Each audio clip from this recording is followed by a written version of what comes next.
is part of all human beings. Not only do we have recognition of what is good and what is bad, but we also are built with a desire to do good. We're basically good people. And that's an important part in Islam too, because we don't really believe that people are inherently perverted or bad, but that they have that striving towards good, and we can work on becoming better people.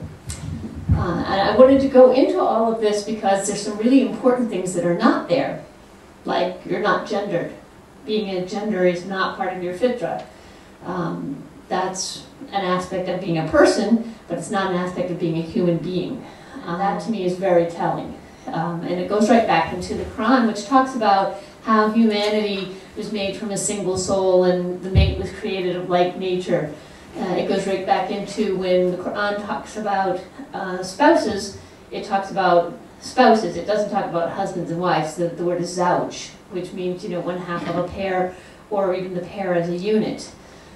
So we don't see gender identity as an essential element of what it means to be a human being. And that to me is, essential to us as people working on queer issues and on acceptance and inclusion in our mosques and our Muslim community and in the greater community as a whole, because this is, an issue that is certainly not limited to the Muslim community. So we have the emotional response.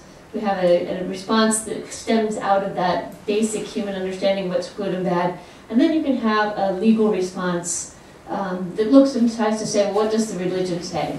And this is, I think, the one that's the biggest challenge for Muslims right now, because our community is stuck in sort of a funny place. You've probably all heard of ijtihad, and you've probably heard people say things like the doors of ijtihad are open. Or people used to say the doors of ijtihad were closed, but now they're open. And by which they mean that you can't make, used to people thought you couldn't make any more rulings about what Islam, what the Sharia taught. And then nowadays people are saying, oh yes, you can make new rulings. But when they say that, generally speaking, they're talking about making new rulings about new things. Like, can we have human cloning? Or can we have cloning of sheep? And does Islam say yes or no to that? They do not mean revisiting things that were spoken about back in the 9th or 10th or 6th or whatever century. If they've already talked about it, most modern scholars are not willing to challenge the old interpretations. And my contention, and the contention of our organization, Muslims for Progressive Values, is that we need to go back and challenge those interpretations, not only on a scholarly basis, because obviously scholarly ijtihad and personal ijtihad is going to be done at a very different level, and I will come back to that in a minute here.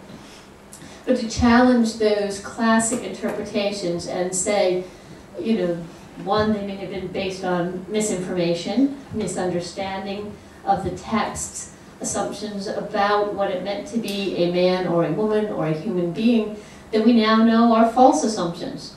For instance, they used to think that women weren't as intellectual as men. Well, I think anybody who looks at the college systems of the world these days know that that's just totally wrong. And so any ruling made on the basis of the assumption that women aren't intellectual and men are, women are more emotional and men aren't, it simply then come to a wrong conclusion, and we have to go back and redo that analysis, redo those conclusions. And there's a lot of that stuff that you're going to find if you start going back and looking at how the old schools of thought came to their conclusions. For instance, I remember at one point reading, I believe it was Imam Shafi, who was talking about women being the leaders of a nation. And there's this one hadith you've probably all heard, that if a nation makes a woman the leader of their nation, then they will not prosper. And he knew that this was a weak hadith, that the guy who had narrated it was, charged with slander, and that his testimony was no longer allowed. And so the hadith was not something he could rule on. But Shafi said, well, even though it's a weak hadith, I agree with its sentiment, and therefore I'm going to agree that this is an accurate representation of Islamic law, and in Islamic law, women can't be the head of state. Needless to say, until you find out this kind of reason is going on, you can't really challenge it. So we need to have scholarly work, people who go back and look at what was said.